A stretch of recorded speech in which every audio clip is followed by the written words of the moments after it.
I think that now is the time, more than ever, that we really need to step up and raise our voices and make sure that we are heard. You can drive change, you can be part of that movement, you can mobilise and engage others.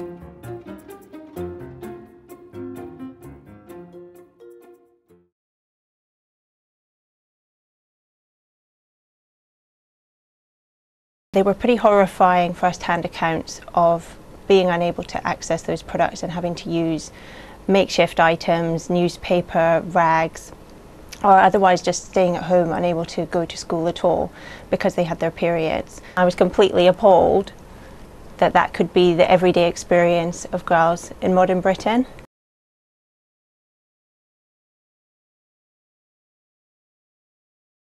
But at the moment, we're not doing enough to tackle the causes of the pay gap. So we have to address the unequal impact of caring roles in society. At the moment, we don't support and enable dads to take leave. We don't have flexibility by default. Those sorts of changes will help to drive that change. We have a very segregated education system, which then becomes a segregated labour market. So we have to enable women to move into non-traditional subjects such as science, technology and mathematics, for example.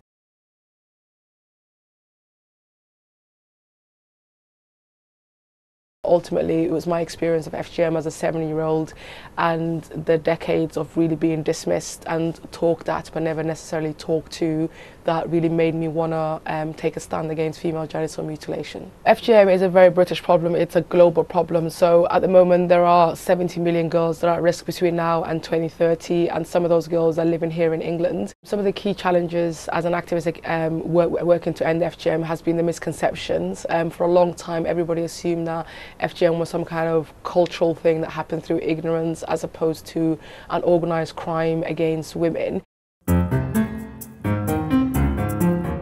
I would say to the next generation of female activists, be brave, use your voice, never underestimate what you can achieve. Believe in your own voice, and ultimately that there's somebody out there that agrees with you.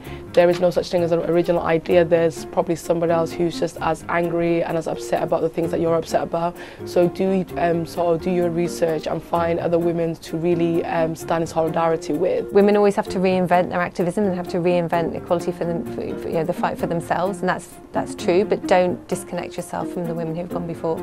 We can make change so much more effectively than we could before. Old power structures still exist and they can be hard to access or to penetrate.